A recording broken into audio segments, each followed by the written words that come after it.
আচ্ছা কোনছে আল্লাহ বড় না মানুষ বড়? ধরো গাদা, তুই কার হাতে কার দূরা দেশ? কুড়ায় আল্লাহ আর কুড়ায় মানুষ। যেটা কবার কইছে ওইটা কন। আল্লাহ বড় না মানুষ বড়? আল্লাহই তো বড়। আল্লাহ বড়, তাহলে আল্লাহর কথা না হইলে মানুষের কথা শুনেন কে? তুই কি কইতাছস? কি আর আল্লাহর কথা মানে না মানুষের কথা মানে? হ্যাঁ, কি আর মানুষের কথা শুনেন তাই না?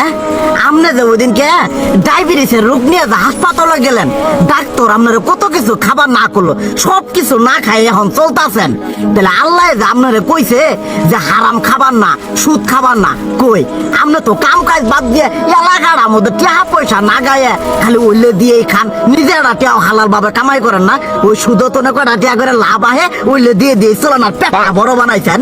শুনেন একটা কথা কই, হারামের কোনোদিন আরাম নাই।